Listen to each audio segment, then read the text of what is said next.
This is not a MacBook Flex video. ಇದು 12 ವರ್ಷಗಳ ಕಾಲ ವೇಟ್ ಮಾಡಿ ಒಂದಷ್ಟು ಸ್ಯಾಕ್ರಿಫೈಸ್ ಮಾಡಿ ಫೈನಲಿ ಒಂದು ಬಿಗ್ ಟಫ್ ಡಿಸಿಷನ್ ತಗೊಂಡಿರುವಂತಹ ಸ್ಟೋರಿ ಇದು. ನಾನು 12 ವರ್ಷ ಈ ಲ್ಯಾಪ್ಟಾಪ್ ನಲ್ಲಿ ವರ್ಕ್ ಮಾಡಿದ್ದೀನಿ, not because I love it, but I had no other option.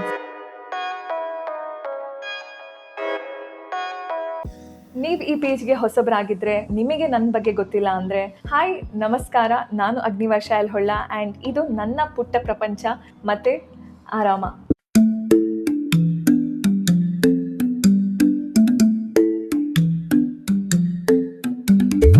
ನಾನು ಪುಟ್ಟದೊಂದು ಜ್ಯುವೆಲ್ರಿ ಬಿಸ್ನೆಸ್ ನಡೆಸ್ತಾ ಇದ್ದೀನಿ. ನಮ್ಮ freelance content writer, content creation ಕೂಡ ಮಾಡ್ತಾ ಇದ್ದೀನಿ. ಬಿಕಾಸ್ ನಾನು ಇನ್ಸ್ಟಾಗ್ರಾಮ್ ನಲ್ಲಿ ನನ್ನ ಲೈಫ್ ನ ಡಾಕ್ಯುಮೆಂಟ್ ಮಾಡ್ತಾ ಇದ್ದೀನಿ. ಆಲ್ರೆಡಿ 6 ತಿಂಗಳಾಗಿದೆ. You can check out my page ಮತ್ತೆ ಆರಾಮ.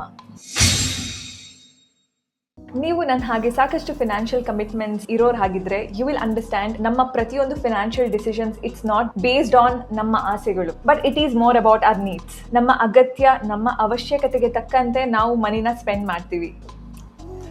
ಈ ಏಸರ್ ಲ್ಯಾಪ್ಟಾಪ್ ಏನಿದೆ, ಇದು ನನ್ನ ದೊಡ್ಡಪ್ಪ ನನ್ನ ಅಣ್ಣನಿಗೆ ಗಿಫ್ಟ್ ಮಾಡಿದ್ದು. ಪಾಸ್ಟ್ 2 ಇಯರ್ಸ್ ಇಂದ ಇದ್ರ ಜೊತೆ ವರ್ಕ್ ಮಾಡೋದು ತುಂಬಾ ಕಷ್ಟ ಆಗಿತ್ತು. ತುಂಬಾ ಅಂದ್ರೆ ಡೆಡ್ ಸ್ಲೋ ಆಗಿತ್ತು.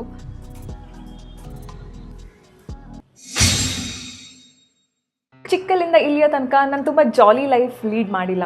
I lived a responsible life. Friends ಜೊತೆ ಸುತ್ತಾಡಿಲ್ಲ, ಟ್ರಿಪ್ಸ್ ಹೋಗಿಲ್ಲ, ಔಟಿಂಗ್ಸ್ ಇಲ್ಲ, ರ್ಯಾಂಡಮ್ ಆಗಿ ಏನೋ ಪರ್ಚೇಸ್ ಮಾಡಿಲ್ಲ. 5ನೇ ಕ್ಲಾಸ್ ನಂತರ ನನ್ನ ಬರ್ತ್ಡೇ ಕೂಡ ನಾನು ಆಚರಿಸಿಲ್ಲ. ಸೊ ನನ್ನ ಲೈಫ್ ಹೀಗಿದೆ. ನಾನು ಏನಾದರೂ ಒಂದು ಖರ್ಚು ಮಾಡಬೇಕು ಅಂದರೆ 1000 ಬಾರಿ ಯೋಚನೆ ಮಾಡ್ತೀನಿ, 1000 ಬಾರಿ ನನಗೆ ಕೇಳ್ತೀನಿ, ಈ ಟೈಮಲ್ಲಿ ನನಗಿದು ಬೇಕೇ ಬೇಕಾ, ಇಲ್ಲ ಇನ್ನೊಂದು ಸ್ವಲ್ಪ ದಿನ ತಡಿಬೋದಾ. ಅದಾದ ನಂತರ ನನ್ನ ಪ್ರತಿಯೊಂದು ಫಿನಾನ್ಷಿಯಲ್ ಡಿಸಿಷನ್ಸ್ನ ನಾನು ತಗೊಂಡಿದ್ದೀನಿ. ಇಷ್ಟು ವರ್ಷ ಬೋರಿಂಗ್ ಲೈಫ್ ಲೀಡ್ ಮಾಡಿದ್ದೀರಾ ಅಂತ ಕೇಳಿದ್ರೆ, ಇಲ್ಲ, I have definitely spend money ನನ್ನ ಖುಷಿಗಾಗಿ, ನನ್ನ ಹೆಲ್ತ್ಗೆ, ನನ್ನ ಸ್ಕಿಲ್ಸ್ಗೆ, ನನಗೆ ಏನೇನು ಅವಶ್ಯಕತೆ ಇದೆಯೋ ಅದಕ್ಕೆಲ್ಲ ಸ್ಪೆಂಡ್ ಮಾಡಿದ್ದೀನಿ. And I have lived a happy life. ನನ್ನಲ್ಲಿರೋ ಬೆಸ್ಟ್ ಕ್ವಾಲಿಟಿ ಯಾವುದು ಗೊತ್ತಾ? It's investing on myself. ನನ್ನ ಕಲಿಕೆಗೆ, ನನ್ನ ಸ್ಕಿಲ್ಸ್ಗೆ, ನನ್ನ ಹೆಲ್ತ್ಗೆ, ನನ್ನ ಲುಕ್ಸ್ಗೆ, ನನ್ನ ಅಪಿಯರೆನ್ಸ್ಗೆ ನಾನು ಯಾವಾಗಲೂ ಇನ್ವೆಸ್ಟ್ ಮಾಡಿದ್ದೀನಿ. ಆ್ಯಂಡ್ ಇನ್ನೊಂದು ಇಂಪಾರ್ಟೆಂಟ್ ಮೈಂಡ್ ಸೆಟ್ ಇದೆ ನನಗೆ. ನಾನು ಯಾವಾಗಲೂ ಖರ್ಚು ಅಂತ ನೋಡೋದಿಲ್ಲ. ಹಣನ ಕಳ್ದೆ, ಹಣನ ಖರ್ಚು ಮಾಡ್ದೆ, ಈ ಮೆಂಟಾಲಿಟಿಲಿ ನಾನು ಬದುಕೋದಿಲ್ಲ. ನಾನು ಯಾವಾಗ್ಲೂ ಹಣನ ಇನ್ವೆಸ್ಟ್ ಮಾಡ್ದೆ. So finally 2026 felt like this is my time to buy MacBook. So it's already been 2 months ನಾನು ಮ್ಯಾಕ್ಬುಕ್ ತಗೊಂಡು, ಅಂಡ್ ಐ ಫೀಲ್ ನನಗೆ ಅಗತ್ಯ ಇತ್ತು, ನಾನು ತಗೊಂಡೆ. ಮ್ಯಾಕ್ಬುಕ್ ಯಾಕೆ ತಗೊಂಡೆ ಅಂತ ನೀವು ಕೇಳಿದ್ರೆ, ಬಿಕಾಸ್ ಆಫ್ ಇಟ್ಸ್ ಫೀಚರ್. ನಾನು ಬಿಸ್ನೆಸ್ ರನ್ ಮಾಡ್ತಾ ಇದ್ದೀನಿ, ಫ್ರೀಲಾನ್ಸರ್ ಆಗಿ ವರ್ಕ್ ಮಾಡ್ತಾ ಇದ್ದೀನಿ, ಕಾಂಟೆಂಟ್ ಕ್ರಿಯೇಷನ್ ಕೂಡ ಮಾಡ್ತಾ ಇದ್ದೀನಿ. ನನಗೆ ಸಾಕಷ್ಟು ಓದುವ ಹವ್ಯಾಸ ಇದೆ, ಬರವಣಿಗೆ ಅಭ್ಯಾಸ ಇದೆ. ಸೊ ಇದೆಲ್ಲದನ್ನು ಗಮನದಲ್ಲಿ ಇಟ್ಕೊಂಡು ನನಗೆ ಯಾವ್ದು ಸೂಕ್ತ ಅಂತ ಯೋಚನೆ ಮಾಡ್ತಾ ಇದ್ದೆ. And MacBook was the answer. ನನ್ನ ಹತ್ರ ಆಲ್ರೆಡಿ ಐಫೋನ್ ಇರೋದ್ರಿಂದ ಮ್ಯಾಕ್ಬುಕ್ ತುಂಬಾ ಕಂಪ್ಯಾಟಿಬಲ್. ಜೊತೆಗೆ ಈ ವರ್ಷ ನಾನು ಏನೆಲ್ಲ ಟಾರ್ಗೆಟ್ ಹಾಕೊಂಡಿದ್ದೀನಿ, ನನ್ನ ಸ್ಕಿಲ್ಸ್ ಡೆವಲಪ್ಮೆಂಟ್ ಇರ್ಬೋದು, ಕಾಂಟೆಂಟ್ ಕ್ರಿಯೇಷನ್ ಜರ್ನಿಗೆ ಇರ್ಬೋದು, ಎಲ್ಲಾ ರೀತಿಯಲ್ಲೂ ಮ್ಯಾಕ್ಬುಕ್ ತುಂಬಾ ಸೂಕ್ತ ಅನಿಸ್ತು. ನನಗಿದು ಲಕ್ಸುರಿ ಪರ್ಚೇಸ್ ಅಲ್ಲ, this is a tool for my growth. ನೀವು ನನ್ನ ಹಾಗೆ ನಿಮ್ಮ ಫಿನಾನ್ಷಿಯಲ್ ಕಂಡೀಷನ್ಗೂ ಮೀರಿ ಏನಾದರೂ ಪರ್ಚೇಸ್ ಮಾಡಬೇಕು ಅಂತ ಯೋಚನೆ ಮಾಡ್ತಾ ಇದ್ರೆ, ಈ 3 ಕ್ವೆಶನ್ಸ್ನ ನಿಮಗೆ ನೀವು ಕೇಳ್ಕೊಳ್ಳಿ ಬಿಫೋರ್ ಬೈಯಿಂಗ್ ಎನಿಥಿಂಗ್. ಇದು ನನ್ನ ಲೈಫ್ ಇಂಪ್ರೂವ್ ಮಾಡುತ್ತಾ? ಇದು ಇನ್ಕಮ್ ಜನರೇಟ್ ಮಾಡೋಕೆ ಹೆಲ್ಪ್ ಮಾಡುತ್ತಾ? ಇದನ್ನ ನಾನು ಮುಂದಿನ 2-3 ವರ್ಷ ಯೂಸ್ ಮಾಡ್ತೀನ? ಒಂದ್ ವೇಳೆ ಈ 3 ಪ್ರಶ್ನೆಗೆ ನಿಮ್ಮ ಉತ್ತರ ಎಸ್ ಆಗಿದ್ರೆ, your purchase is not an expense, it's an investment.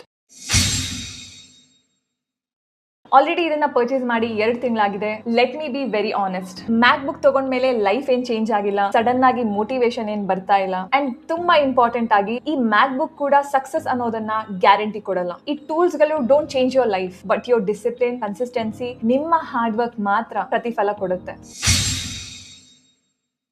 ಏನ್ ಗೊತ್ತಾ, ಈ ಮ್ಯಾಕ್ಬುಕ್ ನ ನಾನು ಡಿಸೆಂಬರ್ 20, 2025ಗೆ ತಗೋಬೇಕು ಅಂತ ಕನ್ಸ್ಕೊಂಡಿದ್ದೆ. ಬಿಕಾಸ್ ನನ್ನ ತಂದೆಯ ವರ್ಷಾಂತ ಅದು. ಆ ದಿನದೊಳಗಡೆ ನಾನು ಮ್ಯಾಕ್ಬುಕ್ ಪರ್ಚೇಸ್ ಮಾಡೇ ಮಾಡ್ತೀನಿ ಅಂತ ನಾನ್ ಮ್ಯಾನಿಫೆಸ್ಟ್ ಮಾಡಿದ್ದೆ. ಬಟ್ ಅದಾಗ್ಲಿಲ್ಲ. ನಾವ್ ಅನ್ಕೊಂಡ ಹಾಗೆ ನಮ್ಮ ಟೈಮ್ ಲೈನ್ ಅಲ್ಲಿ ಬದುಕು ನಡೆಯೋದಿಲ್ಲ. ಆದ್ರೆ ನಿಮ್ ಗುರಿಗೆ ನೀವು ತುಂಬಾ ಹಾರ್ಡ್ ವರ್ಕ್ ಹಾಕಿ ಅದ್ರ ಕಡೆಗೆ ವರ್ಕ್ ಮಾಡಿದ್ರೆ 1 ತಿಂಗಳು ಆಚೆ ಈಚೆ, but you will definitely do it ಅನ್ನೋದಕ್ಕೆ ಇದೇ ದೊಡ್ಡ ಎಕ್ಸಾಂಪಲ್. ಇದು ಏನೋ ಒಂದು ದೊಡ್ಡ ಅಚೀವ್ಮೆಂಟ್ ಅಲ್ಲ, ಇದೇನೋ ಒಂದು ದೊಡ್ಡ ಗಿಫ್ಟ್ ಅಲ್ಲ. This is responsibility. ಇಲ್ಲಿಂದ ನಾನು ಎಕ್ಸ್ಕ್ಯೂಸಸ್ ಹೇಳಕ್ಕಾಗಲ್ಲ, ನನ್ನ ಹತ್ರ ಅದಿಲ್ಲ ಇದಿಲ್ಲ ಅಂತ ಹೇಳಿ. I have to work, I have to show up. ನೀವ್ ಏನೇ ಇನ್ವೆಸ್ಟ್ ಮಾಡಿ, ನೀವೇನೇ ಪರ್ಚೇಸ್ ಮಾಡಿ, remember that's a responsibility. You have to work double hard. ನೀವು ಎಷ್ಟೇ ಕಾಸ್ಟ್ಲಿ ಪ್ರಾಡಕ್ಟ್ ತಗೋಬಹುದು, ಆದ್ರೆ ನೀವು ಅದನ್ನ ಸರಿಯಾಗಿ ಉಪಯೋಗಿಸಿಲ್ಲ ಅಂದ್ರೆ ಎಂತಹ ಲಕ್ಸುರಿ ಗೂಡ್ಸ್ ಆದ್ರೂ ಅದು ಉಪಯೋಗಕ್ಕೆ ಬರೋದಿಲ್ಲ. ಈ ಮ್ಯಾಕ್ಬುಕ್ ನ ಫೀಚರ್ 1000 ಇರ್ಬೋದು, ಉಪಯೋಗಿಸೋಳು ನಾನು ಸರಿಯಾಗಿ ಬಳಕೆ ಮಾಡಿದ್ರೆ, ನಾನು ರೆಸ್ಪಾನ್ಸಿಬಲ್ ಆಗಿ ಇದನ್ನ ಉಪಯೋಗಿಸ್ಕೊಂಡ್ರೆ ಮಾತ್ರ ಈ ಒಂದು ಮ್ಯಾಕ್ಬುಕ್ ಗೆ ವ್ಯಾಲ್ಯೂ. ಇಲ್ಲ ಅಂದ್ರೆ ದಿಸ್ ಈಸ್ ಡೆಡ್. ಸೊ ನಾನ್ ಏನ್ ಹೇಳಕ್ ಇಷ್ಟಪಡ್ತೀನಿ ಗೊತ್ತಾ, start when it's necessary, not comfortable.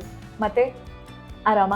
ಈ ವಿಡಿಯೋ ನಿಮಗೆ ಇಷ್ಟ ಆದರೆ ಗೊತ್ತು ನಿಮಗೆ ಏನೇನು ಮಾಡಬೇಕು ಅಂತ. ನೀವೆಲ್ಲ ಆರಾಮಿದ್ದೀರಾ ಅಂತ ಅನ್ಕೊಂಡಿದ್ದೀನಿ. ನಿಮ್ಮ ಮನೇಲೂ ಎಲ್ಲ ಆರೋಗ್ಯವಾಗಿ ಸಂತೋಷವಾಗಿ ನೆಮ್ಮದಿಲಿದ್ದಾರೆ ಅಂತ ಅನ್ಕೊಂಡಿದ್ದೀನಿ. ಅವರಿಗೂ ಎಲ್ಲ ಕೇಳ್ಬಿಡಿ ಮತ್ತೆ ಆರಾಮ. ಬಾಯ್.